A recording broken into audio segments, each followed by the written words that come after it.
I'm Herman Faust, and you're listening to Enjoy It While It Lasts. Today you're going to hear the episode that I recorded whenever I sat down with my cousin-in-law, twice removed, Jose. I previously had done a life interview with him. In that episode, if you want to ever go back and find it, he talks about what it was like growing up as somebody who came to America at a very young age but took a little bit of time to learn English, and what his experiences was like also as a teenage father. But today we talk about a part of fatherhood that's a little bit of a newer role for him. That's being a stay-at-home father. Me personally, I started being a stay-at-home father as soon as me and my wife got kids. That was always my role.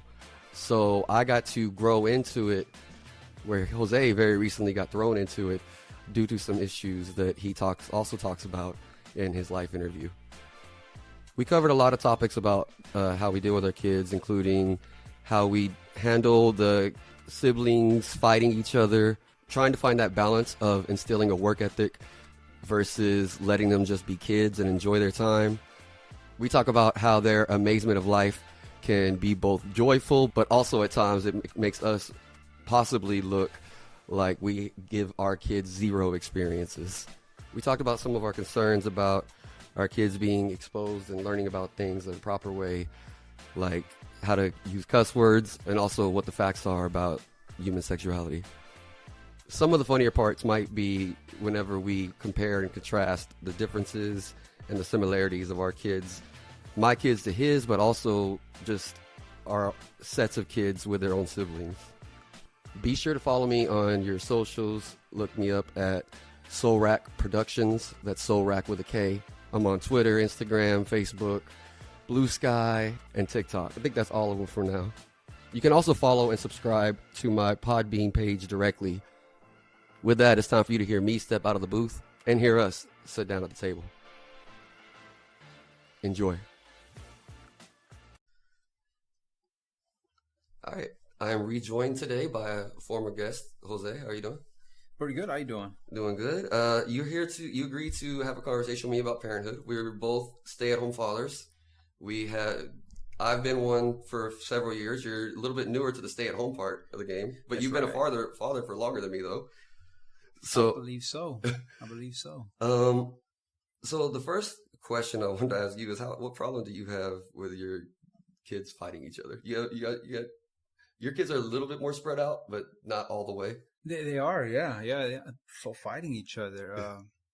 So my kids are spread out a good amount. I mean, shoot, top of my head, one's like, so I have 11-year-old, 6-year-old, a 4-year-old, and a 5-month-old. Mm-hmm. But fighting each other, I mean, that's just a daily thing. I mean, you can't avoid it. I mean, you just can't avoid it. They're going to be fighting for the dolls. One day they're loving each other. The next day they're fighting. They're best friends 1 second. The next second they're tearing their hair out. Is it mainly the 6 and the 4-year-old, or is it? All the way around. Okay. Except the baby, of course. Sure. Everybody loves the baby. But before that, I mean, yeah, they're all tearing each other up. Do they, you struggle with them teaming up at all? Teaming up either against you or against another one of their sisters? Oh, they all team up against me no matter what. No matter what, against Dad. Always against Dad. I hate that shit. Whenever they will be fighting each other like crazy, my kids. But if I'm trying to get on one of them in trouble, all of a sudden you're the bad guy. Yeah, they got each other's back Yep. And they always tell me I'm being mean when I'm just trying to get them to follow a rule. Yeah, exactly. It's like you're always the bad guy no matter what.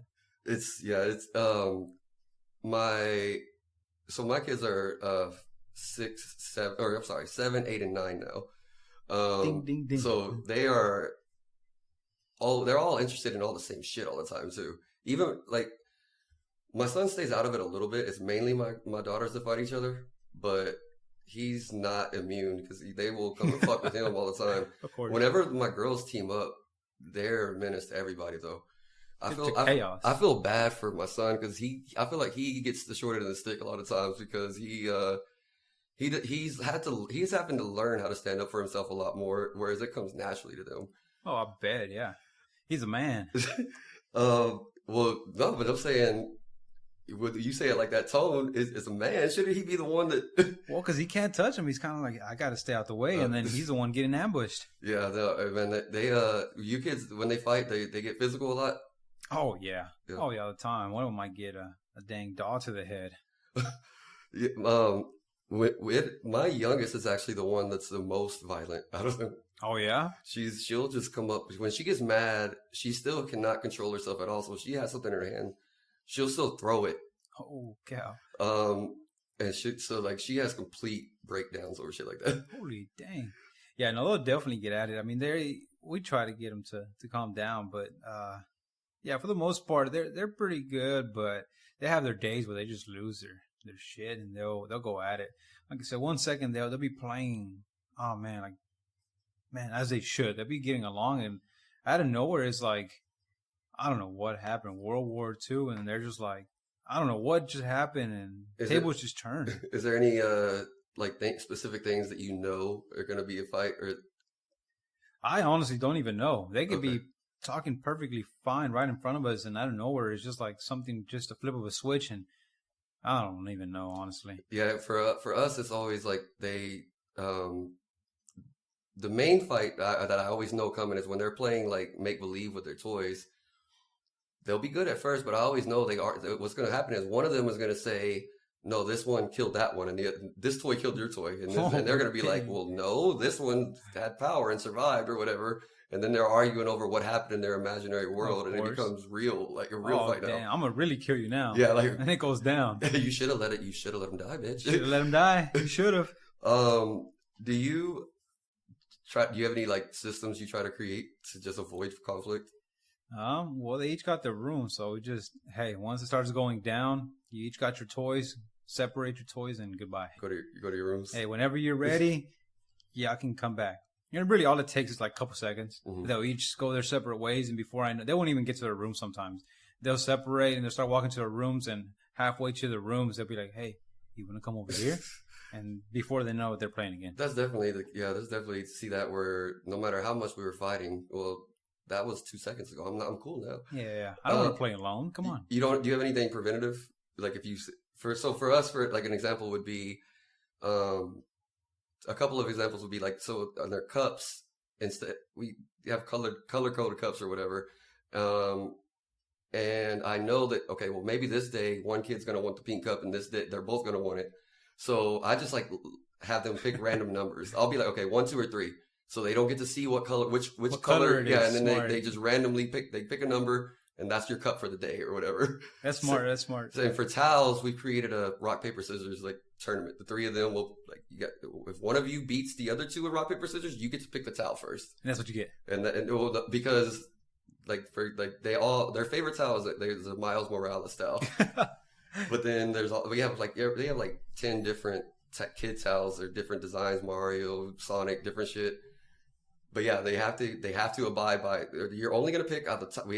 There's 3 towels now. There's 3 of y'all. I'm gonna pick the top 3, and then out of these 3, whoever wins gets to pick first. First one, then second, then there you yeah, go. Exactly. That's smart.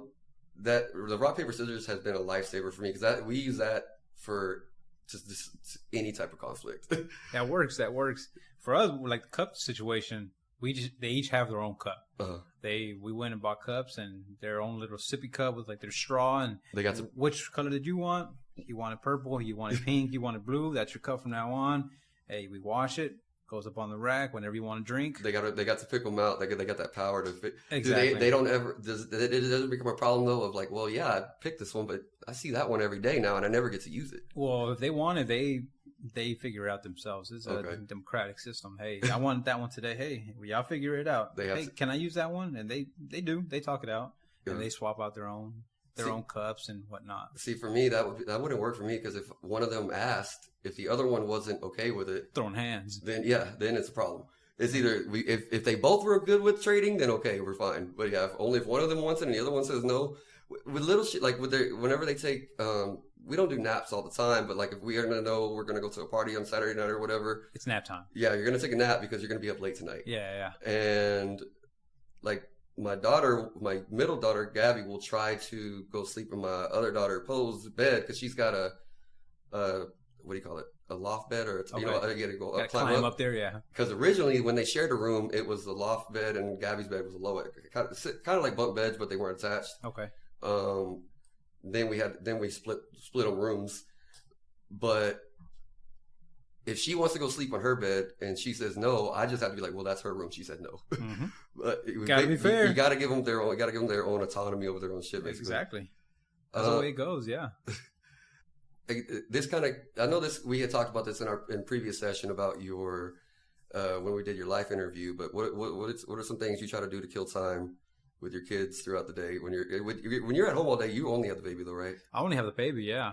But if not, I mean, they like, really keep themselves busy. Is there ever a time where your wife's at work and like maybe because like it's a teacher work day but not a school day where you have them all? Yeah, I mean, it happens quite often. Okay, so then but what's your plan on those kind of days? Shoot, I make them come make breakfast with Dad. Hey, that's a good one all the time because they all want to help. Really, my oldest wants to help, and then all the little ones want to come help. That's at least a good hour, 2 hours of the morning right off the bat because. Making what the fuck are y'all making for breakfast? Sure, it's always a full-on 5-course TV breakfast. I'll tell you that much. We're making pancakes with bacon and everything, full course, everything that you see on the movies. We're making all of it just so it can take forever. Yeah, and everybody's washing dishes afterwards. You know that's going to take another 2 hours. Man, that's smart. You kill your time and you're instilling like, hey, you got to work and do shit. Exactly, and they love it. I mean, they all get their little stools, and one of them's washing dishes, one of them's drying, one of them's putting them on the rack, and it's going to take a while, you know. So that right off the bat kills a couple hours in the morning, and then of course I'll send them outside, and they'll kill a couple hours. They'll be real tired. They'll come inside, cuddle. We'll make some activities inside the house, and before we know it, it's already in the afternoon. Yeah, and like I said, every afternoon they have practice. They all have practice. What sports do they play? They play soccer. All of them play soccer. Yeah, from my oldest all my 3 oldest ones, they all play soccer. So they all have practice. Whether it's so then that since they all play soccer, then when they go in the backyard, it's really easy for them they could just play that too. Correct. Yeah, which usually they don't because they all play. They were soccered out when they were like that. They're soccered out, which they don't need. You know, one of them might have practice. And all 3 of them have practice at the same time. Maybe it's just one of them. But if one of them has practice, I'll practice with the other one. Mm-hmm. Usually, my 4-year-old, I don't practice with her because I kind of get her stressed out with soccer. Sometimes I don't push it on her.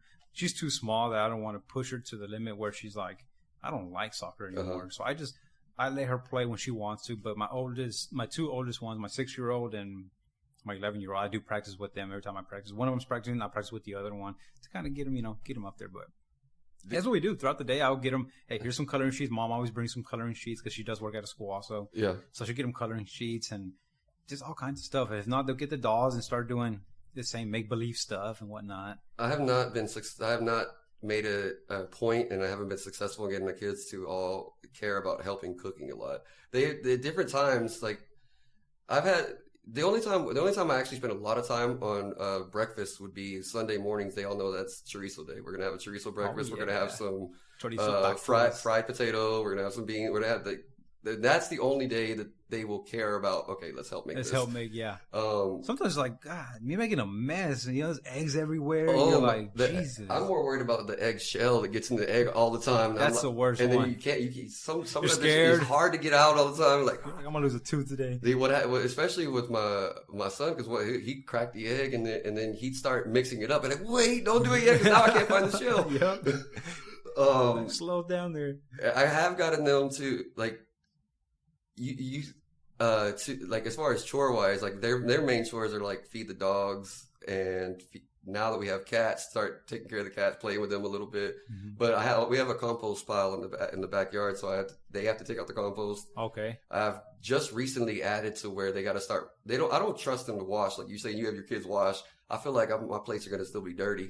Oh, they are. I let them. I will have them rinse off their plates though. Yeah. So that, but they don't. I haven't got to the point where I have them pick up a sponge yet. Yeah. No, we'll have them wash, but you're gonna have to wash them again. Yeah.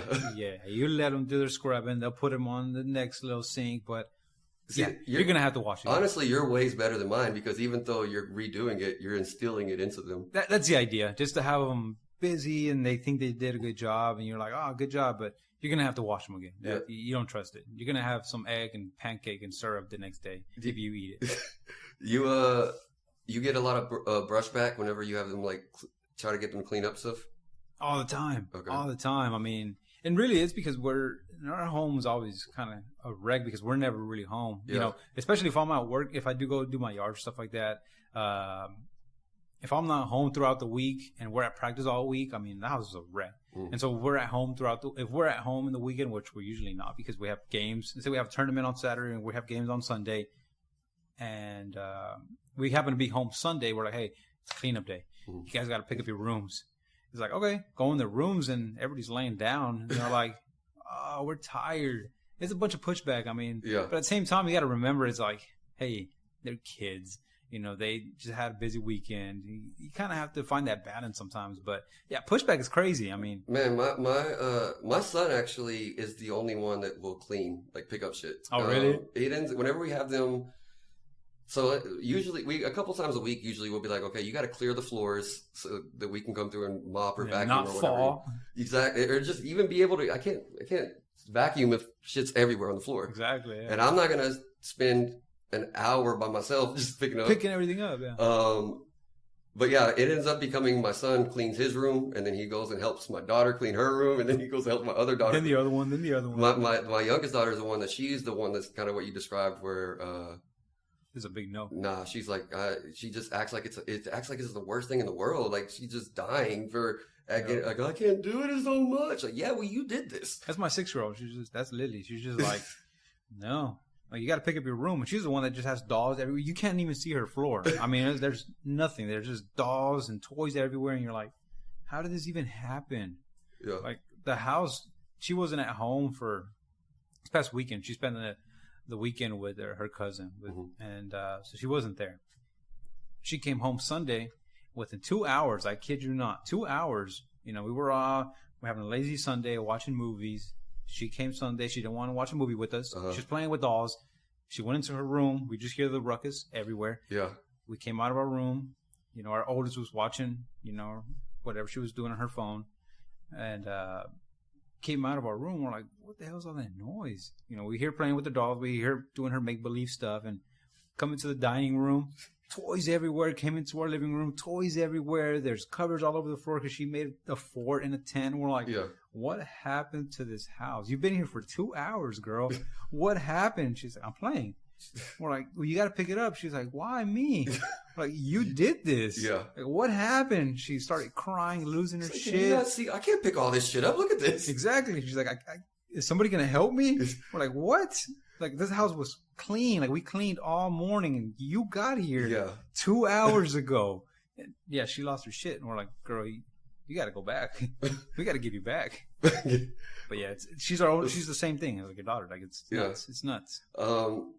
See, if I can't really make that joke about giving you back since my kids are adopted. If I say it hits a little too close to home. About it should be like, what? Like, give us back. Wait a minute. You signed the papers. Like, nah, you ain't. Whenever we try to have, I try to like, my kids also always want to know, like, what's the plan for the day? Like, we wake up in the morning, I need to know, like, okay, what are we gonna do? That's my kids also. And sometimes I'm like, well, shit, I haven't decided yet. We'll find out later. Like, and they won't accept that though. They're like, well, no, what are we gonna do now? What are we gonna do now? And then after that, then what? And then after What's that, next? then what? Yeah, they want to know until basically from the time I wake up until bedtime, lay it out for me. No way. You usually have a busy schedule? I mean, we try. It's not. It depends. It could be hit or miss. But if there's a day where even when we're at the house, they'll be like, okay, well, when is it going to be? Are we going to have some TV time? When is the TV time going to be? Well, when do we get to play the video game? Well, okay, then we're going to go outside, and then we're going to do. Are we going to play in the backyard, or are we going to go take the bikes in the front yard? Okay. And that's kind of how I break down the day and just like think of it as sections of like, okay, well, besides eating. In between breakfast and lunch, we're gonna do what it could be. Like, okay, play out in the backyard for an hour, and then we'll go ride your bikes for an hour in the front. Or at least in the backyard, it's all self-contained. I don't even have to go back there with them anymore. I could just be like they're out there. It's fine. Open the window, open the door, and go for it. Yeah, but in the front, they're still little enough to where even we live on a double cul-de-sac, but I still don't trust them to just be out there by themselves. Exactly. I'm wondering as they get older, at what point will I ever be like, okay, you can ride your bike and take it and turn down the street. Exactly. Yeah, still a little scared sometimes. Your oldest is 11. Did she have any of that kind of freedom to just go off without y'all yet? Not in my neighborhood. Yeah. Yeah. Do you feel like you ever would feel okay with that? Not in my neighborhood. Yeah, see, that's the difference between, like, at least for me and a lot of people our age. You just go somewhere, just go play, come back at this time, but go. I can't imagine just sending my kids off. Yeah, I don't know if that, like I said, I don't know, maybe that's just from the way I grew up. Yeah. And even I think when I grew up, that was everybody in my block was out there. Yeah. You know, every kid in my neighborhood, it was at least 15, 20 kids out there. I was in the window like, yeah, I would have been one of the kids. I want to be out there. I would have been one of the kids you see just staring at as I'd be running around, and I'm not even on this block. I'm from 4 blocks down. 2 blocks down. Yeah, you're like out there playing. I was just like, oh man, everybody's out there playing soccer. And I was like, shoot. I did get to experience it one time when I was in Mexico. I went out there for 1 month out there, so that was pretty cool. They used to close the gates, but no. So I mean, I don't know. We'll see maybe when she's older, but yeah, not in my neighborhood. Our kids are spoiled too. Like they don't realize that it's like a privilege to go to a restaurant or to go. They're always like, "Can we go out to eat? Or can we go to the movies? Can we?" Like they always want to go do something that's expensive. My 4-year-old. That was her the other day. She was like, we had nothing to do. It was like a Sunday, like 2 weeks ago. They had no games. We had nothing going on that weekend. And we're just gonna stay home today. Stay home. That's when my 6-year-old tore up our house. She got home and we were just hanging out at home, movie day, whatever. And she was like, "Are we doing anything today?" She says, early in the morning. She woke up. "No, we're not doing anything today." "Okay." "We're not gonna go anywhere?" "No, we're just gonna be at home today." "Okay." "So we're not gonna go nowhere?" "No, nowhere. So not nowhere. Even... Well, can we go somewhere? No. Can we go to Grandma's house? No. That's somewhere. And she was like, "Well, can we go to Nina's house? Can we go to Moni's house? Can we go somewhere?" "No." "Well, can we go somewhere to eat?" We're like, "No, we're just going to be at home today. We're going to eat here today." She was like, "Oh, man. Okay." I was like, "Man, you have no idea. Like, just asking to go somewhere." But yeah, they have no idea how good they have it. Like, yeah. And I try to, like, as we're going, every time we do anything, I try to, like, talk about, like, how much this, but even though I'm saying, to them, it's just numbers. Like, okay, well, it costs $150 to go out to eat. What does that mean to me? I don't know. It's no 150. Is that a lot? Or, yeah, like, okay. So are we going or not? Yeah, exactly. We just basically had to. That has failed for me. So now we just basically will just say it's a lot of money instead of. Yeah. And they're like, "Oh, it's a lot." So I was like, "Yeah, if we do that, then we can't do this or whatever. Can't eat all week." Yeah. Like what? It helped out for us. We also like whenever we got our income tax this year, we bought season passes to Six Flags. Okay. And that has been a lifesaver as far as like if we have nothing to do and they're driving me crazy. You know what? We can drive to Six Flags even only stay for an hour and it's fine because it's a good time. We could walk around, ride 1 ride, 2 rides, and then that's a win. Yeah, yeah, it's perfect. And get up. It's definitely been worth the investment for us. Like with that during the summer we got to go to Hurricane Harbor too. So that means also I'm not paying for them to go swim at other pools like the community pools entrance or whatever and all that. Yeah, that's a win. Does that cover both? It does. It does. Oh. Yeah. That actually covered anywhere there's like nationwide. This summer we went on vacation to Boston and we didn't get to, but I was wanting to like try to go check out what their Six Flags was like. See what that would have been pretty cool. But we just ended up being jam packed every day anyway, so didn't get a chance to do that. That would have been pretty cool. Another thing is like I do like kill an hour, like 30 minutes to an hour, depending on how long we go. Like we gotta go for walks. Yeah, the kids like to, but the problem is when we go for walks, to take my dogs to go for walks, they're stopping like to let's pick up the stick, let's pick up this pine cone, let's look at this. Then they're playing like they're soldiers and they're shooting at people, and then I'm like, come on, just keep up with me. Yeah, keep on going, guys. Just you can do that. Just walk. Just put them on a leash, also. You keep them coming. You ever do that? Put your kid? Be one of the parents put your kid on a leash? I haven't. No, I haven't. You ever been tempted? I have been tempted just to keep them going, but no, I haven't. I haven't. When my youngest was like 3 or 4, we didn't do it, but she used to run away all the time, and I came pretty close to. I was like, man, maybe we should just do this. Keep them. Just like not because I don't want to fucking chase her down in a Walmart. Yeah, so I had to do that a couple times. That's nuts. You ever lost them anywhere? No. Luckily, I've been like I've seen whenever they start to take off. I've never had a time where I turned around and they Pull it back. Yeah. I've been lucky in that situation.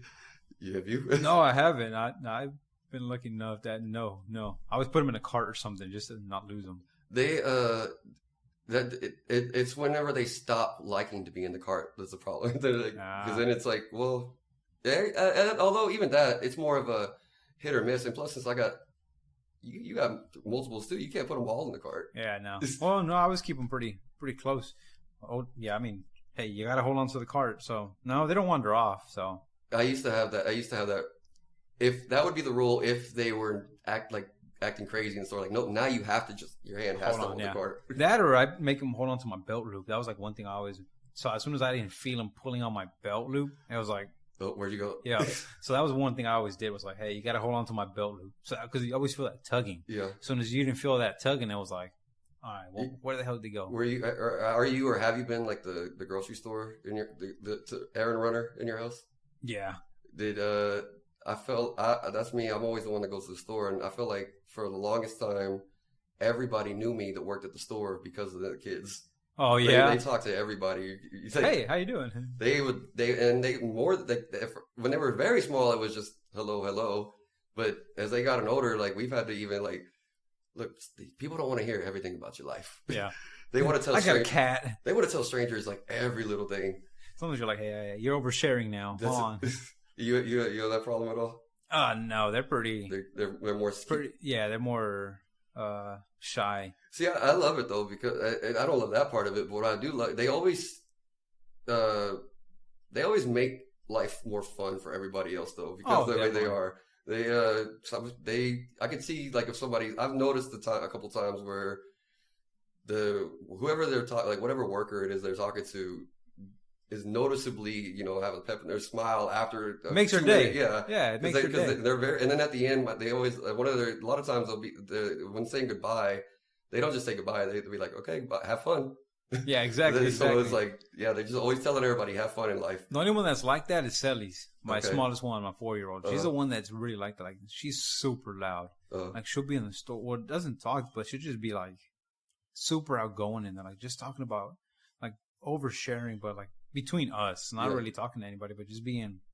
Look at that, like super loud. And I'm like, holy, very enthusiastic about life, about everything, and I'm like, holy cow, girl. We always say that my kids act like we don't ever take them anywhere because they're amazed by everything. It sounds like she's like that. That's exactly how she is. Like, look at this, look at that, and I'm like, we've been to the store. You've seen that a lot of times. We didn't just bring you out of this box at home. Like, people are gonna think I have you locked up at home. Like, that's always my concern too. Like, man, they're gonna think that you don't ever go anywhere. That you're just so amazed by any small thing you see. Any small thing. We took her to the store on the weekend. She had a great game the other day. And she was like, "Can you buy me a candy?" And we had told her, "Hey, if you have a great game," she was like, "Can I have a candy?" And I was like, "No." And she's like, if I have a great game, can you buy me a candy? And I was like, sure, we'll buy you a candy. So after her game, she's like, can you buy me a candy now? I had a great game. And I was like, sure. Went to the store and she was like, Dad, look at this candy. Look at that one. And I was like, never had. Why don't you ever give your kid candy before in her life? Exactly. And I was like, you just got a bunch of candies. They had like a fall festival at school and they got a bunch of candies. Yeah. But she wanted to go buy one because she had a great game, whatever. There was still a big old bag in the truck, but she wanted to go buy one. Cool. We went. And I'm telling you, we were in the store and people were just looking back and looking at her in the line, looking at her like, do you not buy this girl candy? And I'm there like, okay, baby, we'll grab your candy. And she's like, look, they have a Snickers. And I'm like, oh my God, grab your damn Snickers. I'm excited about the Snickers, but I don't even want the Snickers. Yeah, and exactly what happened. She grabbed it. She's like, okay, I don't want that one. Look at that one. And I'm like, oh my God. I'm like, okay, cool. You're happy. You're happy. That's kind of how at the end, that's how, like, they at least find joy. They're going to be joyful in life. Exactly. And I was like, hey, that means you're a happy baby. You're a happy kid. I'm happy you're happy. Go ahead for it. Is it what other, like, how would you, like, I feel like it's also cool seeing just how different their personalities can be, even though there's siblings growing up in the exact same situation. My son, for example, is extremely, he's very timid and he's scared of things a lot. Meanwhile, my middle child, Gabby, she's like scared of nothing. She's the one that at a young age broke her arm from falling out of a tree. It was a very cliche, and she literally, fell out of a tree and broke her arm. She's like, oh. And my youngest is kind of like that in between the two of them. Like, she tests things out, but she also is the most like she'll like want to know if it's a real world fear or not. But there's just lots of different ways that you can see how their personalities are just so different. Even the girls, my two girls that are a year apart, and even though I say that they have a lot of similarities with them, they have such different personalities. What would you say? Like, is there any stark differences between like some ways that stands out the most to you about how different your kids are? Well, they're very similar in certain ways, but I'm not even too sure, because they're very similar in certain ways as the way they gang up on me. I'll tell you that much. Because they'll come up and beat the heck out of me, but they can definitely be very caring. I'll tell you that much. Once they feel a certain way, but and that's with all of them. With all of them, yeah, they definitely can be. But I'm not too sure. Another one I see is that my youngest. So my middle child, she's like saying how she's going to move to New York. She's going to move to Boston. She basically wants she wants to live by herself and live far away. Whereas my youngest, she basically wants to stay a kid forever. Whenever they were talking about like what superpowers they could have. She was like, well, if I could, I would stay the same age and make everybody stay the same. My family stay the same age. Who said this? My daughter, Poe, the youngest one. No way. Yeah, she knows how good it is to be a kid, and she does not want to grow up and get responsibilities. Lily said that the other day. She was like, when I grow up, I want to live with you guys. She's like, I want to grow up, but I want to live with you guys forever. She was like, I don't want to get a job. I just want to live with you. I was like, hold on. You're going to have to you can stay with us as long as you want, but you're going to have to get a job. She's like, all right. But I'm going to stay with you guys. Like, all right, cool. But you're going to have to get a job. I'm like, no such thing as I'm not working or nothing like that. She was already, though, trying to be like, hey, you could just take care of me, right? She was like, yeah. Doing all this other stuff, that's too much. She eventually told Gabby that, okay, yeah, you want to go live by yourself. You want to go live away. Okay. But I'm going to go with you. Smart. She's like, look, whatever. She's just not going to be by herself, basically, one way or the other. She's going to be here. She's going to go with one of her siblings. She's like, screw that. This world's crazy. Whereas my son, he's going to be I feel like he's very straightforward. He's going to find whatever kind of job he can get by with, and then he's going to come home and play video games, and his life is going to be simple, I think. Hey, that's... He's gonna enjoy his life and his life. Yeah. He's just got to find himself a partner that can get along with him, and he'll be all right. He's gonna take a chill. Yeah, as chill as he can. Whereas both my daughters are gonna try to do as much shit as they can do. Hey, they're gonna be fashionable in New York. Yeah, they're gonna go for fashion. I see their fashion style. You said they like to layer up, and I like their fashion style. I see it. Yeah, especially their makeup. Yeah, I see their makeup. I've never seen your daughters wear makeup the same way that my daughters wear makeup. I don't know what they try to go for. I don't know. They always try to put makeup, but I really sometimes like go for it, but I don't even know if I really allow them sometimes. I was gonna say, like, honestly, I don't even know. I'm trying to remember. I don't know if it's even been that like, noticeable over time, or if it has, it just kind of looked natural or like regular, like I said, just regular style makeup. Whereas my girls are very like they try to make costume style basically.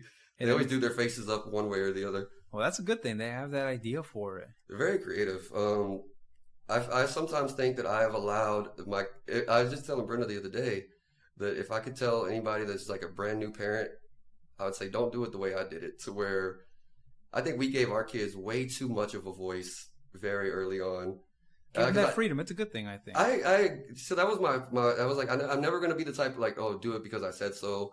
And I'll listen to you if you're in trouble and you don't think you should be. I'll at least hear you out. Exactly. What I should have done is started the opposite way, because you can always give them more of a voice and give them more freedom as they get older. Yeah.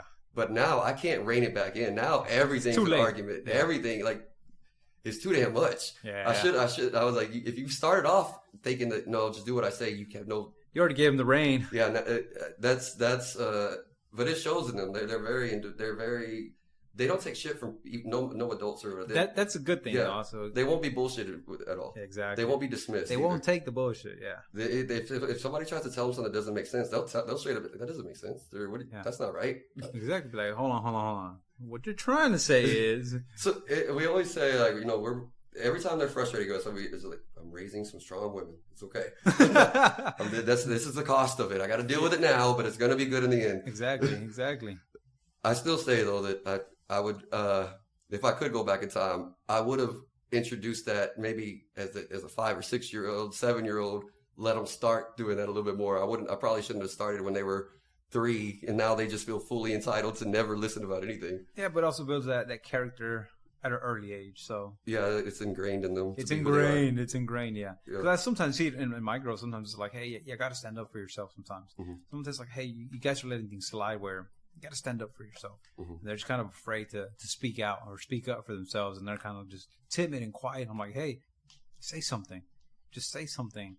You know, whether it's somebody just simple as skipping in line or something. It's very small, but it's like, hey, speak up, say something. You know, it's like, it's fine. It's the smallest thing, but just say something. Hey, speak up. Use your voice, you know. It's kind of like, hey, I get it. It's the smallest thing, but just speak up. Yeah, you know. You're just struggling to get them to advocate for themselves. Exactly. Be an advocate for your voice. Use your voice. So that small things, I know your girls will be like, hey, the line's back there. And I know they would say that small thing. They'll be like, oh, okay. Yeah. We also, I think our kids have, my kids, especially the girls, Armin not so much. They really stick with each other, but I think they stick with each other so much to where, like, whenever we go to see the rest of the family, I've always noticed my daughters barely talk to your daughters, to other people's kids. Like, they very rare. If they do, it's usually because they got beef with one of them. They never, really? They don't seem to ever play with and try to be part of the group. They always just want to do their own thing too. They kind of move around their own. Yeah, I know, like, you talked about, like, how your daughters, I mean, they're very much part of the family, and like I don't know. I do feel like they're not necessarily like there's cliques, because I don't think that I haven't seen like the other kids not include my kids. My kids just self-exclude themselves. And we try to, like, we'll do the thing where we'll be like, beforehand we'll talk to them like, don't just play with each other. Go play with one of your cousins. Go play with somebody else. And then afterwards, we gotta ask them, okay, so tell me, who were you playing with? What was their name? You've seen this cousin 10 times a year for the last 5 years. What is their name? I don't know. I don't remember. She's like, I don't know. Yeah, that's a struggle we have as far as trying to get them to fully integrate themselves. Oh, okay. So but we got to work on then. But they definitely will. But they will have that, like you said, they will stand up if they have beef with several. Gabby and Penny in particular. It's always Gabby having beef with Penny. Well, I wonder why that is. I think it's because they both don't want to take shit, and they both want things to be their way. Penny being she's not an only kid, but she's kind of, from her mom's side, she's the only kid, and she's kind of raised, like, there's enough of an age gap between her and her other siblings, I think. Yeah. She's got that only kid mentality. Yeah. And Gabby's she's a baby. And Gabby's that very strong. That's also that, like, no, I'm the leader. You're gonna do what I say. So they clash a lot. The leader energy. Yeah. They both got that. Yeah. Lily's the same way. Lily's got that. That's what she has with Sally's. Okay. And that's when they fight. It's kind of like, I'm gonna do it my way. I'm gonna do it, and Sally's like, I want to do it this way, and if Sally's doesn't do it the way Lily wants it, it's kind of like, well, then I'm not going to play then. I'm out of here. So Lily has that. And for one perspective, I like it because I'm like, hey, you kind of have that leadership way. Yeah. But at the same way, I'm like, hey, it doesn't work that way. It can't work that. It's got to be my way or the highway, because it doesn't work that way. Yeah. You're never going to. It's never going to work that way. You know, in one sense, it's kind of like, hey, it's a great leadership way, but it's also, that's not how it works, you know. Something you got to develop. Yeah, but I think, but honestly though, no matter which way they are, they're going to go too far. It's always about trying to find that, like with anything, it's just trying to, okay, is my struggle going to be to get you to, whether it be to get your kids to advocate for themselves, or mine to get them to stop advocating so much. Exactly. But there's going to be a struggle one way or the other. It's always, finding that balance is really what it's going to be. Yeah. So. Do you, I feel like with Bella, I don't. What is your struggle with her? Because she's to me, from the outside, she seems like the perfect caretaker of her siblings, of not just her siblings, of other kids.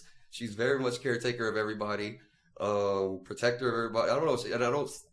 From the outside, I don't. I would wonder what would you possibly struggle with her? She's great. Bella is great. Bella's a sweet daughter. I mean, she was my first daughter. I mean, she's the oldest daughter. I mean,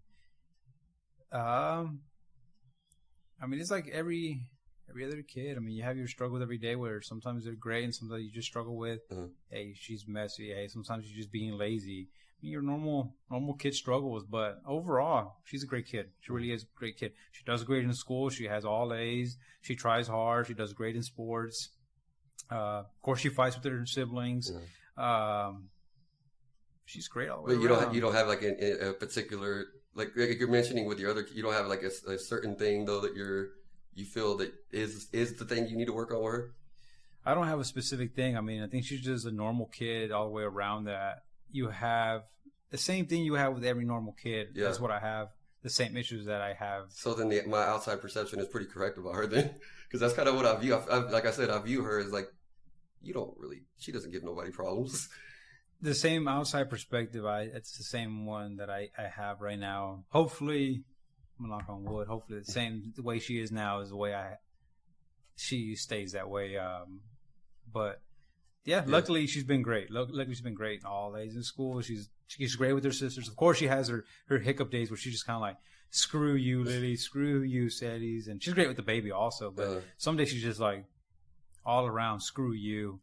Her messy days in her room's a total mess, and I'm like, what the hell happened in here? And she's like, I'm like, pick it up, and she's like, I'm not gonna do a damn thing in here. And she won't do it. She'll just be like super messy like every other kid. And yeah, but no, she's great. She really is great.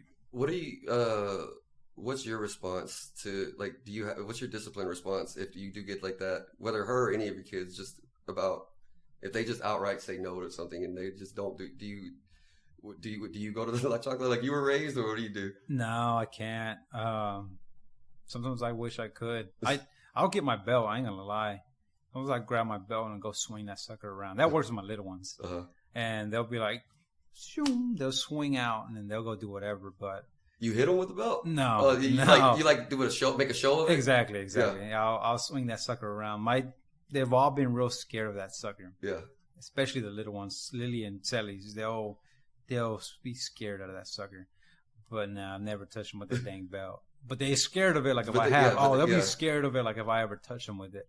But really, the voice works. The voice works. I mean, you raise your voice and you're like, what the heck? Really, I think the biggest thing for a kid, I think what really hurts them is you really being strong and raising your voice. And really, I think what really works for me is really being straightforward and being like, what the hell is going on? Like, really being straightforward and like a speech that really hurts their soul. I don't know. Yeah. That's what hurts. I mean, what's worked for me is like, what the heck's happened? You're able to reason with them. With them and like tell them straightforward to their soul. Like they don't like it if you have to get the big deep voice or whatever. The big deep voice and a down to earth speech of like, what just happened? Like, why are you talking to me that way? And it seems to hurt, and they'll just get their act right. Especially Bella. Bella's sensitive. Lily will get sensitive to where she won't like bawl out cry. Just tears will roll down, and that's when you kind of just touch the soul a little bit, and it's just like, okay. And tears just roll down, and they'll get their act right. Really. Yeah, I don't have that. In fact, they don't care at all. In fact, they'll just yell back. Oh no, man! Basically we do like what I've started doing is just taking away privileges is the most effective thing. But it depends on kid to kid. So like my oldest, they're so different in the way that they respond to discipline. My oldest, he doesn't really work towards getting rewards. He doesn't care about that as much. Okay. But he's very scared of punishments of any kind. Oh, okay. He also doesn't like being in trouble. So in general, he just doesn't. He doesn't want to get in. He doesn't want trouble anybody to be in general. Yeah. Whereas Gabby, she's reward based. If you try to punish her in any way, you send her to a room to be grounded. You threaten her that she's going to lose game time later or whatever. Oh, okay. She's usually no. What it becomes is now it's a fight, and if we're fighting, you're not going to win this fight because she gets. If you show her any type of anger, Or if I get a loud voice with her in any way, again, she goes to straight conflict mode, and if she's in conflict mode, she just is full 100% conflict mode. She's go mode. Yeah, it's just I gotta like keep a complete straight face. Don't show her that I'm frustrated. Don't. She's like, no, come on, Gabby, don't. Because again, as soon as I show any type of thing, then now this fight has just become a huge fight. And Poe doesn't give a shit about anything. She doesn't care about. Okay, if you want to take something away, well, I didn't care about that thing anyway. Then you want to give me a reward? I don't care about what reward you're trying to offer me. Go to my room, fine. I'll go to my room. Whatever. I'll go hang out. She basically all she cares about is her own. Because then she's in control. There's no way to take that control from her. She's not gonna let you feel like you're in control in any way. Dang. Even like for a little while, we were trying to do pops for gangsta, and she wouldn't care. Think you're gonna threaten me with a pop? You're gonna give me a pop? I'm not gonna stop. So then they're like, well, then there's no point in doing it if it's not gonna work. So I'm not gonna be beating my kid's ass for no reason. Give me 2 pops. Basically. So then once I get that attitude, I'm like, okay, well, now what else can we do? What's next? Yeah. But like I said, we have not. I'm actually just recently with the parent teacher conference. This is with all 3 of the kids, and her teachers were like, so we don't really know how to motivate her. And I'm like, yeah. Neither do we. Like, let's find a way. Let's be a team here because I don't know what to tell you either. Exactly. Yeah. Like I said, she's not scared of shit. She doesn't care about any rewards. Her favorite thing in the world, she has a pillowcase that she carries around like it's her blankie, and she always has it with her. I'll even like take that away from her and be like, now it's my pillowcase, and you don't get it for like, okay, because she doesn't want to. So what now? And she's very determined to be in control of everything. Dang. So yeah, I don't have any clue on her. She's gonna be a boss one day. She is gonna make some poor guy's life miserable. Yeah, it sounds like it. Jesus. I feel really bad for actually both. Whoever ends up marrying my daughters, both of them.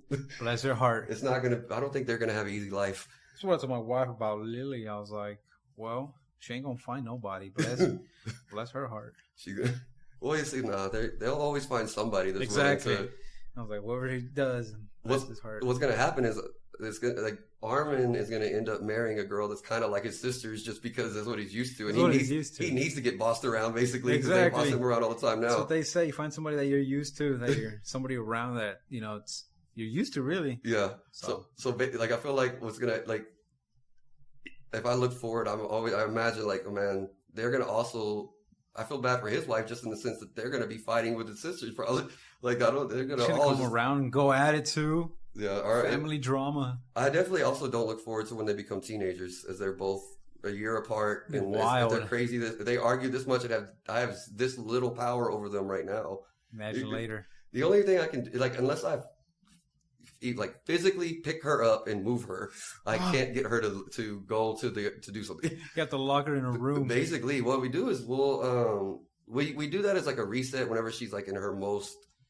Like I mentioned, how she'll throw something, or when she's like having a tantrum, a full breakdown, we have to go. You got to go cool out in your room, and she just says no. That's what we'll do. We'll carry her to her room, and basically we have to like be standing by the door inside the room, not from the outside, but inside the room, to not let her run past us to run out to the room. Holy cow! So yeah, we recently started them getting therapy, and I'm hoping that their therapist will give me some type of suggestions, because I've not figured anything out yet. It takes time sometimes. It takes time. Now, she will say that she does listen to logic. Like, she listens to, they're very smart when it comes to just learning the world and learning people. They love watching animal shows to see just how the world really works. And so they can be reasoned with a lot of times, if it's not in the moment or they're being mad, but usually just in general, they'll accept a rule if they understand what's breaking it down. It's like, okay, well, if you want me to do it for that reason, okay. It's like, why do you want me to do it? But you better always have a good why. It can never just be because you're fucking annoying me. That's true. Honestly, even then, though, like, they're every now and then, depending on if they're in a good mood, I might be like, look, it's not wrong what you're doing, but it's really getting on my nerves. Can you please stop? And then it's like a hitter. If they're in a good mood, they'll be like, all right, okay, Dad. Okay. But if otherwise, if I can't say that if I see a certain look in their face, because I know all I'm going to do is start the pot again. Or they're gonna, oh, you don't like this? I'm gonna keep. Here we go. Yeah. Here we go again. Yeah. So it's always I feel like there's just nonstop battles in our house all the time. That's how it goes sometimes, I guess, huh? Oh man, who do you think stirs the pot the most though out of your kids? It's definitely the youngest. She's definitely out of all of them, she's the most entitled. She's the one that expects everybody to do things for her, expects everybody to cave into her all the time. I guess that's always how it goes, the smallest, because that's how Lily is. It's the baby they're used to being babied, and even by their siblings taking care of them. So see, that's how Lily was, but now I think she passing the throne on to Sally's. But yeah, Sally wasn't like that. She was sweetest, but now that she spent this last summer with Lily, she's turned into now the Lily, and I'm like, you can't be like her. Like, you were so sweet. Now you're into her. And I'm like, now we have two of hers. Like, Jesus. Yeah. I definitely think that's happened to where, with my son has started to get more combative than he ever used to be. Because he's like, well, my sister's always arguing all the time. Like, why not? Yeah. Let's start the fire again. At least with him, though, it's really, like I said, he's always, if I raise my voice a little bit with him, he'll back off of it. Damn. Here we go. Yeah. Whenever, what's your rules or, deal with screen time? So during the week, they don't have any screen time. At all? At all. Okay. No, because we're really trying to keep them. So like you mentioned, they're always busy no matter what anyway. They're always busy throughout the whole week, so they don't have any screen time.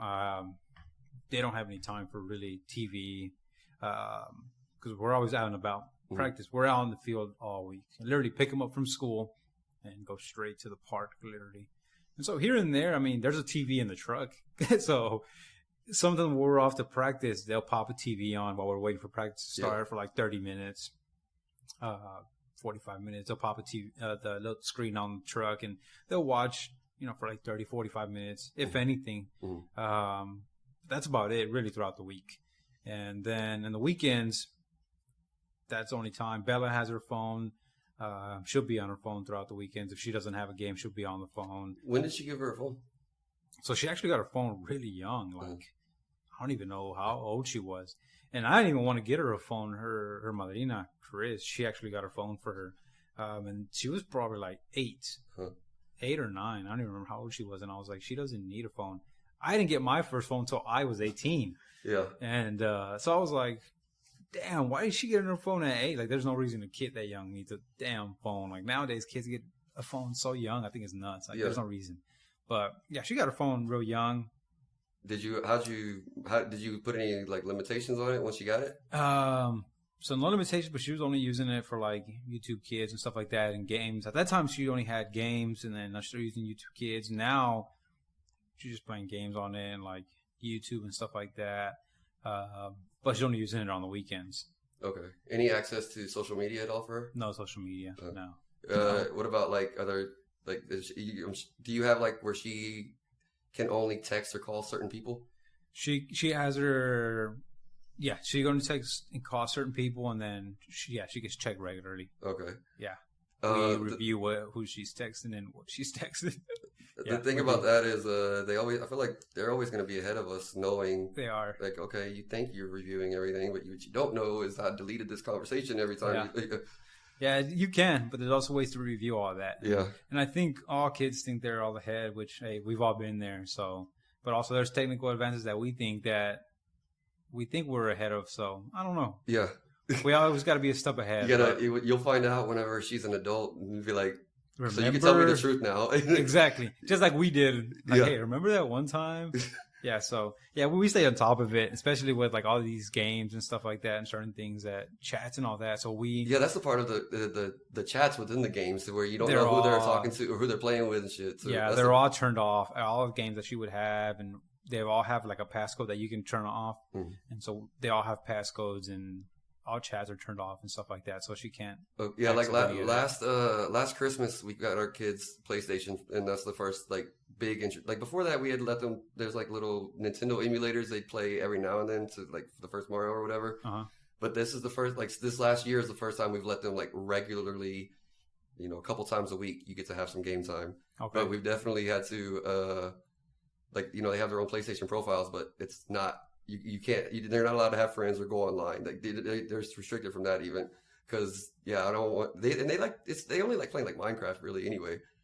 But it's more of if you could be playing with talking to literally anybody, Exactly. I can't trust that. Again, there's a bunch of creeps and stuff out there, and it just And even the world's crazy, man. and obviously that part of it, but even if you take away the fear of like a predator, I just don't know what the fuck you're going to be hearing people talk about over it. Yeah. I don't need you all of a sudden throwing out a bunch of racist shit that you didn't know. I'm like, where the fuck did that come from? Exactly. Especially as me as a white guy, I don't need my kid walking around saying shit that he didn't learn it from me. I promise. Exactly. Random words, and you don't know what they say, and you're just going around saying it because you heard it, and you're like, wait, hold on, what did you say?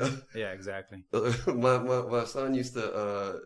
He had to take speech therapy, but whenever he was real little, he used to say Snickers, and it was very suspect the way he would say Snickers. Yeah, I bet. Like, Lily said that one time, and I was like, what? I was like, man, the candy, right? Yeah. Every time he said, if we're out somewhere, you want the candy. What? You want the candy. Yeah, you want to clarify that again?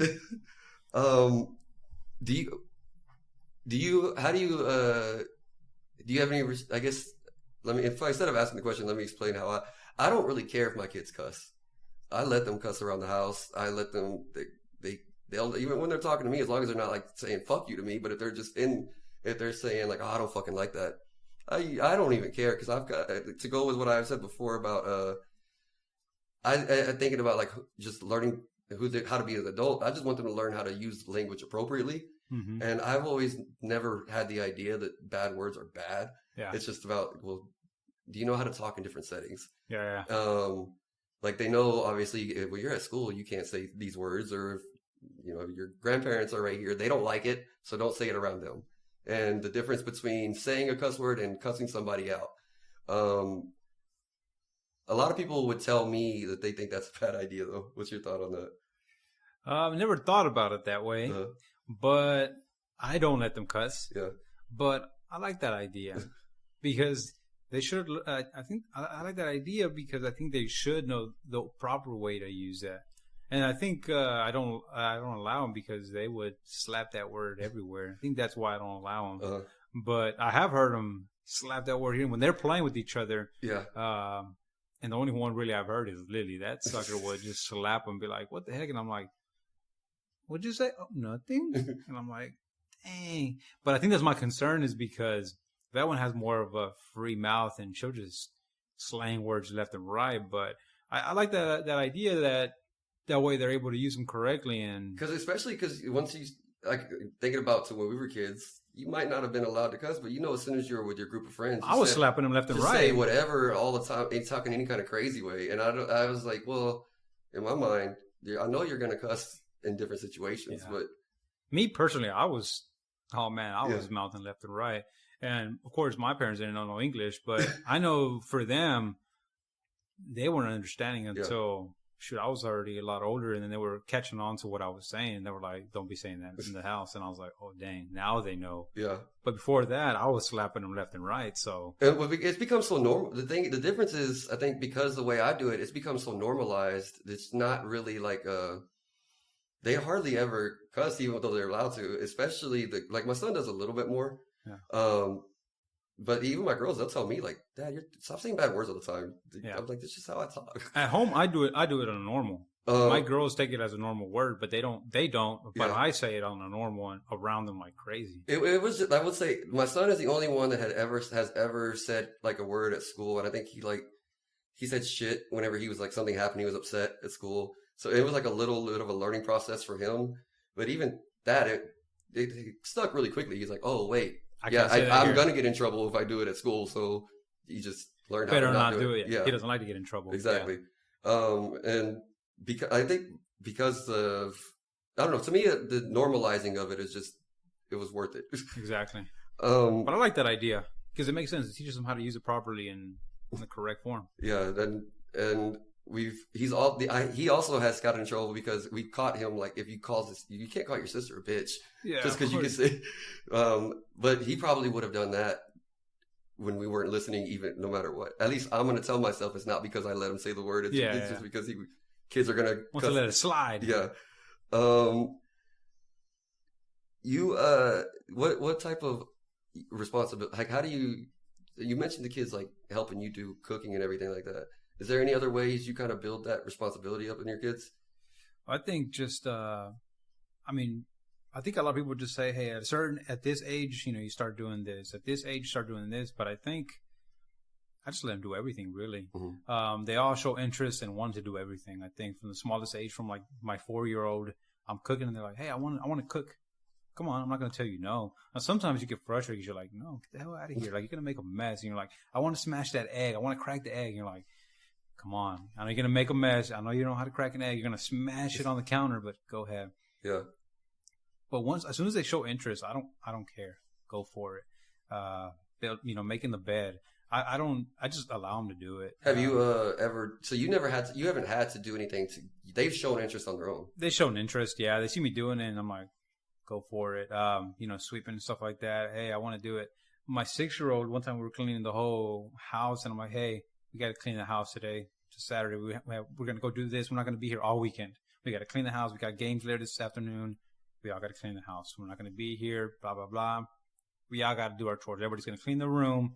We're all going to do this and this. Let's get on out of here. Cool. So everybody cleaned the rooms.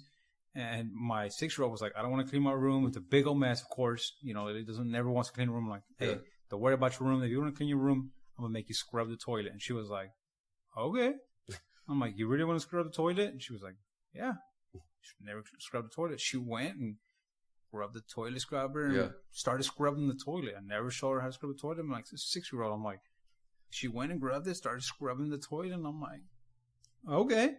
Yeah, but see, now you're like, well, shit. Now I got to go pick up the room. And that's exactly what I said. I was like, oh man. And she was I'm telling you, her room. I mean, you can't even see the floor. And I'm like, well, there's another.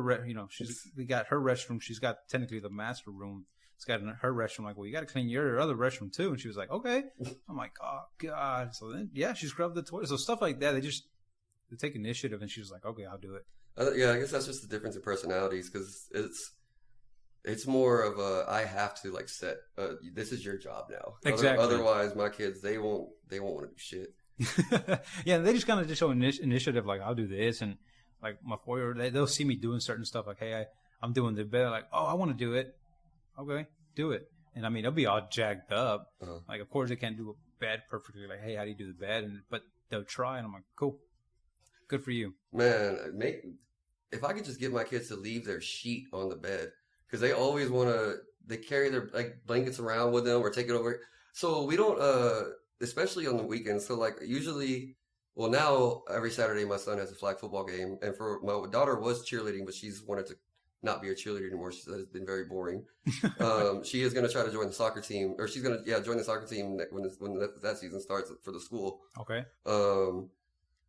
But no, so now it's only Sundays where that's the Sunday on Sunday mornings. That's like we try to sleep in a little bit, but they can get up and watch TV. I'll usually like set out a snack for them so they don't have to be starving by the time I get up to make breakfast. Uh-huh.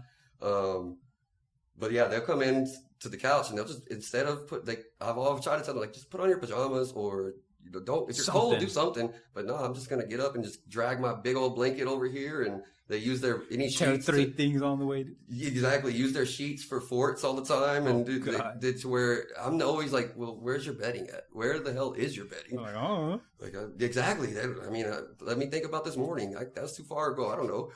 And or I'm stumbling over it all the time. The cat's got it. I don't know. Man, these cats. We just got these cats. My daughter. I've always been a dog person. It's just we've always had dogs even before we had kids. Never had a cat since I was a little kid. And when I was a little kid at my house, it was not a stable house. We did not treat that cat properly as a kid. God. I'm ashamed to say. My grandma ended up having us. Like, she decided to not let it through the house anymore, so she basically put it on closed it off in like a back washroom, basically. Good luck, cat. Looking back on it, like, I don't know why they even decided to let the cat in the house. So what happened? It just got stuck back there? And eventually it escaped and ran off, which it should. I'm glad for it. Good. They were say it eventually it died back there. No. It actually ate my hamster one time because again, I did not grow up in a responsible household. They let me get a hamster that then ran away, and then I watched the cat grab it before I could grab it. He said, "Hey, hamster died." But so as an adult, I've never had a cat. But my daughters have been asking for a cat for like 2 years. They keep on like wanting a cat. And I was like, okay, well, if you want the cat, you got to start taking care of the dogs and show me you can take care of the dogs. That they took over the job of feeding the dogs, of letting them out in the mornings, of doing everything they got to do. So after like I said, it's been a couple of years they've been asking, and they've taken over this work for a while. Eventually, they just broke me down to where, shit, you're gonna keep asking. We're gonna get a cat now. Get him. And my mother-in-law, the cats that she keeps outside of her house, she feeds all the random cats. One of them had a litter of kittens recently, so we waited until it was like last week when it was like 8 weeks old or old enough to take away from his mom. We went ahead and I also was reading into it. It's like, if you're going to get one, it's probably easier to get two, so that way they can play with each other, and otherwise they might get bored and tear your shit up. So that's why we now have the 2 kittens. Now you got 2. They've, but that's been since we got them, that's been a point of like obsession with my kids. They just want to see what the cats are doing all the time. Well, that's good. Keeps them busy, huh? Except for that, I can't trust, especially like my youngest, especially. She always wants to pick them up, and she doesn't necessarily pick them up gently. She'll try to run around the house carrying it, and I'm like, okay, no, you cannot be acting like that. You can't kill a cat. like, she's not like that rough, I would say, but she's just not quite like, she was holding it like under its shoulder, so it's like all like that. How is it having cats? I've never. I mean, so one of the cats is very playful and fun. Like, it will keep coming up and wanting to be petted and be very social. The other cat has been a struggle to get it to come close. I'm the only person it'll come to, since I'm the one that feeds them, and it'll let me pet it. But everybody else, like my kids especially, they probably see how crazy they are. It runs and hides.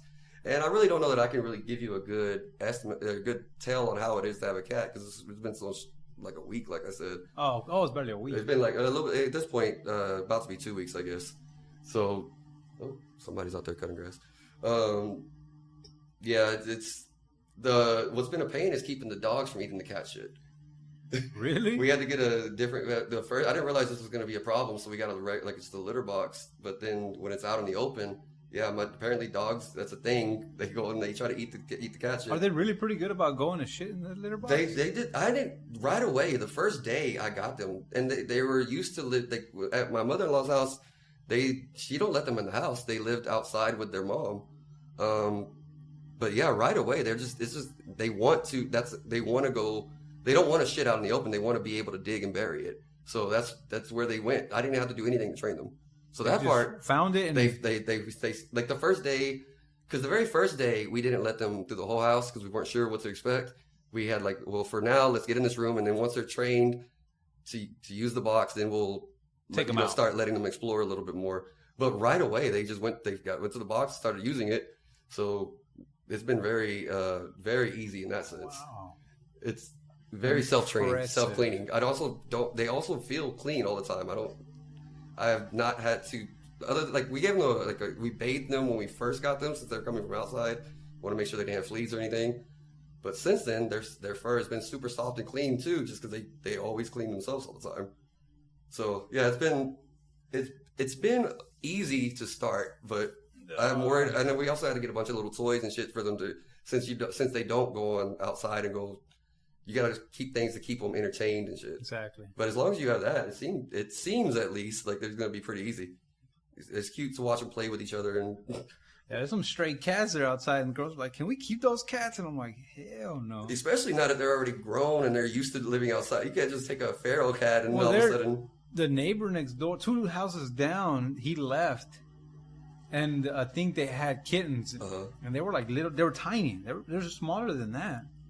And then they've been roaming around, and now they're bigger now. But every time we get home, they're always in our porch. But our neighbor passed away, and they've been literally back and forth from our neighbor and our house every day. Now they're getting bigger, but I'm like, I'm not taking it. And yesterday, like, can we keep the cat? And I'm like, hell no. I'm thinking about it, and I'm like, huh. What's your reason not to do it? I don't want cats. Just because the same things, they didn't want a cat? I've never had a cat, and I'm like, That's kind of how I was. Yeah. I'm like, I feel like your personality, though, is you're going to cave into to your kids. Well, I never even wanted a dog. Even growing up, I had a dog, but I was being an outside dog. And then when we got a dog, it was an inside. We had her inside. And then just became an outside dog. And now we had her inside and outside. Been back and forth. And now they want a cat, and I'm like, I'll get you a hamster. They wanted a hamster, and we never got a hamster. Now they want a cat, and I'm like, So I don't know. We'll see. We also got the bearded dragon in my son's room. He still has it? Yeah. It apparently, as long as we take care of it, it'll live like for 10, 11 years. Oh, wait. I was like, so basically, if he goes off to college at 18, that thing should still be alive. That's crazy. It's that one's that's of all the pets, it's my favorite because it's so low maintenance. That's why it sounds pretty cool. You don't even it's expensive to set up because you got to buy. It's a lot of money at first for the tank and to buy the lighting, the fixture of everything. But now it's just every now and then I replace a light bulb, and they don't even have to be fed every day. They sometimes won't eat if I try to feed them every day. What do you feed them? When they're little, when they're the first year, they pretty much mainly only eat there's a couple kind of worms they eat and crickets. And now he still eats those things, but you mix in a lot of fruits and vegetables. He mainly eats fruits and vegetables of different kinds. Huh. And every now and then throw him like a cricket as a treat. He'll eat the crickets. Huh. Scoop out his just a snack. Just scoop out some shit every now and then, but they don't even shit. Like I said, he doesn't shit all the time either.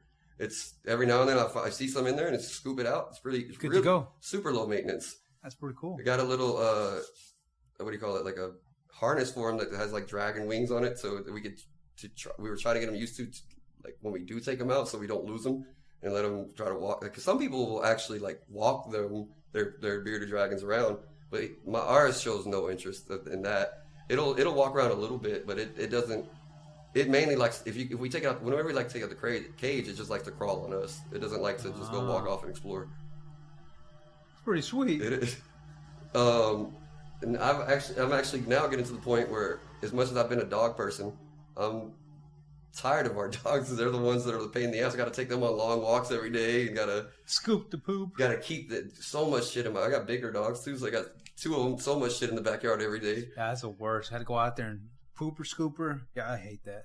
And I guess Armin might be getting to the age where I might start making that his job, but I don't know. I have Bella do that. You do? Yeah. I feel like that might be pushing the line even for her as far as making her complain. Nah, she's pretty good at that because she has having a bucket and then the little like a handle pooper scooper. Okay. And so she get a little bucket and it's little smaller, so she'll put a little bucket down and then she'll just go out there and especially when we go out there and play sometimes and go on the trampoline, which they don't go out there often. Pooper, scooper, and go out there, and I'll just go out there once she's done and grab a bag. Well, I'll put a bag on the bucket and good to go. Do you how old were they when you got the trampoline? Literally as soon as we got the house, that same year I think they got it, like the next year. So Bella was like, man, I don't even remember. Have you anybody got hurt on it yet? No, nobody's gotten hurt on it. Man, nobody ever gets hurt. When I was a kid, we had a trampoline, but back then, we didn't have the net around it. We always had kids, because then all of a sudden, since we had the trampoline, now all of a sudden our house is the house to go to. Everybody pulls up, yeah. If you see some kids I've never even seen, but you know what? Fine, come jump. You want to come play? Let's play. Let's jump. Everybody get on it.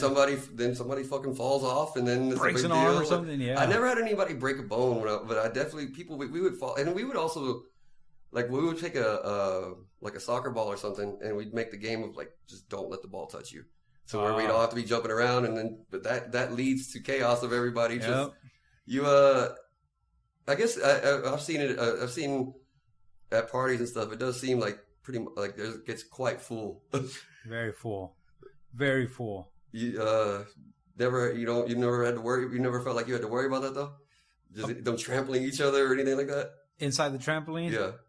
Yeah, all the time. It's like hoping, but that's why the net's there. But I'm like, oh man, so many damn kids here. But I'm like, I don't know. All the time. Have you had to have any kind of conversations with your kids, just teaching them about the differences of people? As far as? Just in any way, whether it be race, whether it be just people that are not, because I know they're used to being around people all the time because it's a big family. But what about people that are outside the family that are, it could be somebody, they're even exposed to some type of differences by having a deaf cousin or aunt. I guess I'm not exactly sure what second cousin, I guess, but people with disabilities or, like I said, other races or anything like that. Oh yeah, definitely. Mm-hmm. Yeah, because they've asked like different from race or like they've asked about like can't remember her name, like being in the wheelchair and stuff like that. So yeah, they definitely had asked like, why are they in a wheelchair? Why are we different? Like example, like Damien, why is he different? And so yeah, we've definitely had different conversations. It's like people are different. So yeah, definitely. That's always just an easy enough answer to just say how everybody's different, but yet they still curious. They still curious and point it out. Exactly. Like, but why? My kids they've always for black people they've always called them brown, and then they'll say that their skin color is regular, like it's just regular skin. So I've had to talk to them about like your skin is not regular. There is not a regular skin. Everybody's is different. They've just recently stopped and realized that they have to usually what people would say is you're brown. That they're regular. Yeah. That's what Lily said. Lily says that. She says I'm brown because she says Damien is black and I'm brown, and I'm like, well, that's just color, but we're all the same. Like, it doesn't matter. Like we're all the same. So we've had plenty of talks because I'm like, people are going to say certain things, and I'm like, but we're all the same. Like that, I can't, it doesn't mean anything. Have you had to address the fact that other people are discriminatory though? Yeah. Okay. Yeah. And that's the reason we had to talk, because that's what I was like, people you're not going to be classified as the regular. You're going to be classified as different. Mm-hmm. And so, yeah, definitely. I guess how do you explain that to to your kids that the fact that other people do discriminate? I don't think there's a good way to really explain to them. Well, what route have you won though? I don't think I've found a good way. Yeah, so for me, I have not really. It's simple enough when you're teaching them just everybody's different, but then when you got to try to teach them, not everybody's going to say that same thing. Mm-hmm. Like I've only kind of just said, we've kind of only recently just kind of got into it at all, and I don't even remember what made it. I don't even know what made it come up, but I feel like maybe they came in and saw like maybe me and Brenda were watching something. Then they walked in the room and it was like, why is this person being mean to this person or something? Yeah, it was just really bad timing or something. And it was just kind of like, well, some people, they might not like somebody else just for this reason, just because they're different. But my kids always because we've ingrained into them, they'll be like, well, why? Everybody's different. So what? Everybody's different. So they still don't. I mean, that's probably the good thing that they don't understand exactly why. Well, you're gonna have to explain it, especially ones that think they get close to like 5th grade and 6th, especially middle school. That's when it's gonna start hitting. Like I know they're in the East Dallas area, like the middle school plan to put Bella. It's very diverse, but it's more. It's like the wider neighborhood. It's $1 million homes, and then you have what would you say? The hood on the other side, and it's very, very racist per se on one end, and it's very, very hood on the other. Yeah, and it's still that way, and it's very that way. We had a parent conference the other day, and Bella's teacher, I didn't get to go, I made it late, but Bella's teacher was telling my wife like, "Hey, where are you planning to go? Where was she planning to go?" And she was like, "Well, this school," and she was like, it's still that same way. I went to that school and she was like, it's very racist, because of the neighborhood. That's surprising that the teacher would be honest enough to tell you that this school is racist or has a racist component to it. Because she was having that problem. A lot of parents were still mentioning that because she went to that same school, and that parents were still mentioning that it's still the same way because they still have some of their students there. And I was like, and I was telling my wife, like, yeah, I went there. It was like that when I was there. Yeah. And I was like, remember I was mentioning, she's like, yeah, well, parents are complaining to her that they have older students, or older children that are attending, that they're having that issue there now. And I was like, it's been there. Coming from other students or coming from staff? Students, like the parents that have older kids there. No, but I mean, who's, I guess, exhibiting the racism towards them? Would you say it's other kids or other kids. Even staff too? Well, I'm not. Older kids. Okay. Older kids. Okay. Like the mom was mentioning to the teacher that they have older kids. And so, like, it'll be student on student racism, basically. Student on student. Yeah. And which when I was there, same thing was happening. Yeah. I was like, you guys are going here like you guys don't have money and all this stuff, and I was like, I personally don't care. Yeah. We're in the same school. Like I personally don't give a damn. Yeah. And of course, not all of them, but you have all these kids that have all this money, but we're still attending in the same damn school. Like, does it really matter? Yeah. So it's that money. Entitlement. People that grow up with money. I mean, it's not like you said, not everybody, and it is possible to teach somebody humility, but the parent has to like actively be aware. Exactly. And the way a lot of people are, they're not. They're not. They actually might actively do. They might encourage it. They might think we are better than these people because of this reason or whatever. Exactly. See, I experienced that some. It's a little bit. It's different for me because as I was white, and I was always the only white person everywhere I went. I was always, surrounded by mainly Hispanics. Every now and then a couple black kids too, but I was kind of ostracized for being white and made fun of for being the white kid, and it's a little different. Yeah, but it's kind of the same in a way. So it's one of those things where it's like, well, I experienced that part of racism, but then now as an adult, I kind of you realize like, well, in the world, I get the benefit of the whole white privilege idea, and I've noticed that too, and but it was always like well. If we get in trouble, the cops come. Herman's the one that's talking. Yeah. Herman's the face of the group all the time. Yeah. And it was always that way. I was always whether it be if we were worried about police or if we're worried about just any authority figure at all, any adult. I'm the man. It's let the white guy step up because they're gonna listen to him more a little bit. Yeah. So even at a young age, I kind of got that both. I got the downside and the benefit of my race, and I think that really, it just comes down to if you've been around other people, it's really easy to realize people are people. Exactly. But it's if you grow up and you're in a cocoon, that's whenever you start thinking if you're outside of this, you're others. Exactly. My kids, they have enough. Like their school it's diverse enough to where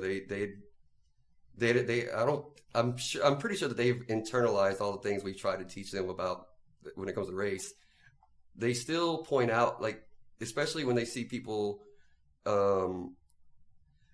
don't point it out in a negative way, but like say they saw somebody in a wheelchair, or they saw, like one time we saw a guy that had like missing a leg, or even most recently there's a I don't know what the correct term is nowadays, if you're supposed to say dwarf, little person, whatever.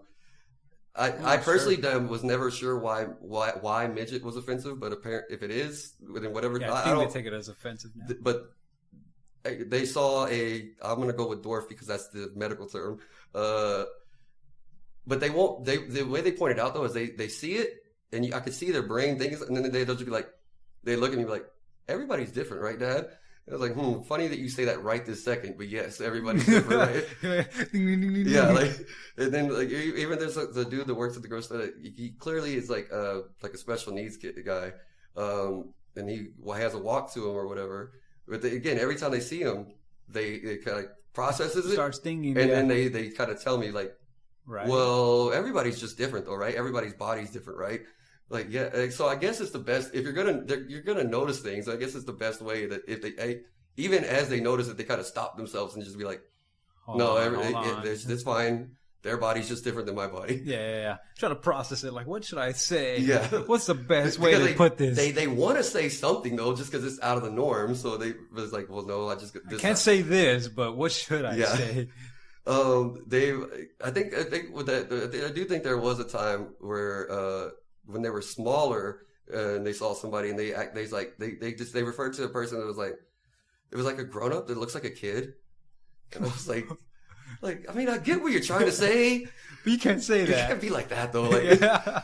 Don't say that again. But yes. But yes. But yes. No, honestly, what I do is at that point is I take it very matter of fact. Is I'm like, well, think about it. When you looked at their face, did they really look like a kid? And it's like, well, then they like no. And then so I kind of question them and make them question themselves. Yeah. Like, so what is the process it a little more? Yeah. Don't just and then I think kids are easy enough. People are smart enough if you try to teach them. It's really easy to teach them. Yeah. As I mean, they're kids. I think if people don't take offense to it, it's kind of like it's a perfect time to really teach a kid. It's like, don't take it to offense. They're a kid. Yeah. Kids don't know any better. Hey, perfect time to teach a kid. Yeah, Perfect. exactly. If you don't take offense to it, come teach a kid something. Exactly. Perfect time to teach a kid.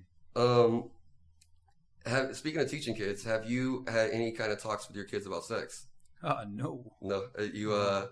Any like at all? Like not even Bella has an idea of where babies come from. She's seen lots of pregnancies in the family. I think they've asked. Lily's definitely asked, like, where do babies come from? And I'm like, babe, tell her. So And has Yadi had any? no, Okay. but man, I think her cousins they talk a lot. I mean, they're all older and they all say a bunch of dumb stuff, saying stuff. So I'm pretty sure they all make comments and say a bunch of dumb stuff. So I don't know what she knows and don't, because they all say things. Are you worried about? I am worried.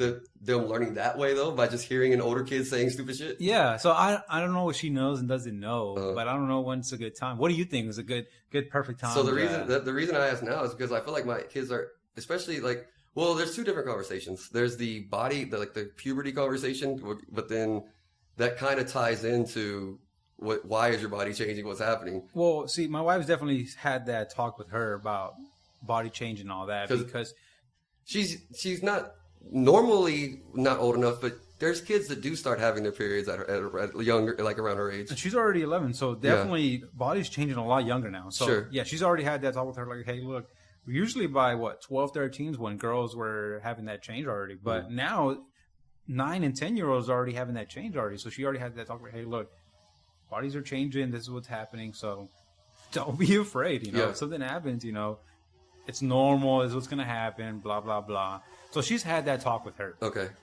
Now, the whole sex talk, that we haven't. So that's a whole different talk that I'm like, hey, I don't know. Yeah. So for me, it's like I said, they're different, but I kind of feel like they're tied together. They're tied together. So I've definitely done the same thing where, especially I'll tell them, they know that as they get older, my girls are fascinated with Brenda's boobs because they know that they're going to grow boobs, and they're like, my body's going to, what's going to happen? I'm going to have boobs. It's different. It's going to be growing out. But we talked about also too, simple thing like hair starts growing everywhere on your body. You see my arms, look at it's like that for everybody. I think the next time we've reached the age. So basically, when it comes to TV and stuff, the only restrictions we'll let them watch scary stuff to a point, and we definitely don't care if they see violence, if they're not. But we don't let them see anything that's even hints at sexuality. We will let them watch the old X-Men movies, and we kind of fast forward because we didn't realize one of the scenes just how heavy the makeout scene was between Wolverine and Jean on the third one or whatever. Because that we just kind of been trying to preserve that aspect of innocence. Mm-hmm. Now, like I mentioned at some point, that they love watching animal shows. They love nature. They understand that in animals it takes a boy and a girl animal to make a baby. They don't know the process of it, but they just know it takes a boy and a girl. Mm-hmm. So, and they've asked me when they were a little bit younger a couple times, they know babies, okay, so they basically just know a baby is going to come from a girl's belly. And my daughter would say, well, how do girls get the baby in their belly? Because I don't want to have a baby. So what do I need to avoid? And we just kind of dismiss that as, well, as you get older, we'll tell you, right? Don't have to worry about it. It's not going to just happen. I have decided, I told Brenda that I've decided that the next time they ask about where babies come from, I'm going to go ahead and break that seal and have the conversation, because I don't want them to learn like you're worried about. I don't want them to hear somebody else saying some things. I want to be able to, and I'm just going to talk about it very matter-of-factly. Well, your body's different than boys' bodies because y'all take baths with your brother. Same thing with, y'all know that it takes a boy and a girl. Well, that's how, I guess when it comes to the actual reproduction part of it, I feel like if you just state it matter-of-factly, and normalize it too, similar to my view on cussing, if you normalize it, it's not a, I don't want them to be thinking it's some big embarrassing deal. The thing I do worry about and struggle as they get older is, it's one thing to talk about the reproduction aspect of it and just the science aspect of it, but the whole sexuality, the human nature and their sexuality is so complicated, and so like, that's such a different. That's the part of the conversation that as they get older, obviously that wouldn't be the first conversation, but as they get older, I worry about like, man, how do I explain that? Like, and it makes the awkward phase right there, like, oh, what? Yeah, and like, cause it's one thing, and I know some people are worried about how do you explain like gay to your kids, and that's my kids already, without even knowing about sex, they just understand. Well, some boys like boys, some girls like girls, and it's just that's not the part of it I'm worried about. It's just even the idea of, look, man. Some people have tons of urges, and some people do these things, and some people like it's like how do you even cross that type of line? That's a whole different. Like that's another conversation. Yeah, that's like another that's like a look, man. Maybe when you're 14, 15, we could have that type of conversation. Exactly. That's. But even then, I feel like there's one that I don't. There's no conversation that I feel that I should avoid. It's part of. I feel like it's my job as a parent, like to teach you these things. Yep. But that's that aspect of it is one that I'm not looking forward to. Neither am I. Yeah. Like I said, my wife had that one, the first one, but the other one, I'm like, I don't even know it's a good time. But it's like I feel like they ask enough questions to where they kind of you'll know when it's a good time because they'll ask. They start asking. Yeah, they have that like curiosity. Like, why are you having that curiosity? Like, why are you questioning it? But like my nephews the other day he made a joke, and he was just like, Bella, their smaller nephew, the same age we're there, and he was like something about OnlyFans. He made a joke, and Bella, my other nephew there, her age, just cracked up, and I was like, God, you're like, what the fuck do you know? And I was like, what do y'all know about that? And they were just like, huh? And I was like, what do y'all know about OF? And they were just like, what's that? Mm-hmm. And I was like, well, y'all laughed. And they're like, oh, I just laughed because he said that. And I was like, but what is that? Yeah. And they were like, oh, I don't know. And I was like, well, y'all were laughing. I was like, well, I want to know what y'all were laughing about. I don't know what that is. And I was like, well, I don't know. And they're both looking at you're playing dumb. They're playing dumb. Y'all are looking at each other playing dumb. And we were playing Madden or something. Me and Bella were playing Madden. My other nephew was sitting right there. And my older nephew was the one that said it. And so I'm there sitting there. And he looks at me like, he was laughing about it, Yeah. But I was there like, what? And I was like, I don't know what that is. Like, I want to know what's that? Like, and they were like, I don't know. I just laughed because he said it. And I'm like, oh my God. So I told my wife, I was like, I don't know. But they're both cracking up. Like, one's 10, my daughter's 11, my nephew's 10. Why the hell are they laughing about this? But of course, there's nothing you can, hide from these kids. Like, they're talking about it in school. That, it's like, God. That's all it takes is there's one, like, because I guess porn specifically is the rabbit hole that I'm worried about them going, because I know how it changes you psychologically. The younger you are that you're exposed to it, the more it changes you. Exactly. There's no way to avoid it forever, but just try to keep it as long as you can. As long as you can. Like my kids know that there's things on the internet, like things like they just classify it as, oh, it's inappropriate. But they don't really know, like, what does it mean by inappropriate? Yeah. Exactly. Because they know, because they'll put it in the same category as, like, well, like cussing at school, for example. Well, it's inappropriate to talk like that at school. Well, there's a picture of, my wife actually caught them on Spotify one time. They went to Spotify Images, and they were apparently, even a simple thing on letting them use Spotify, they found,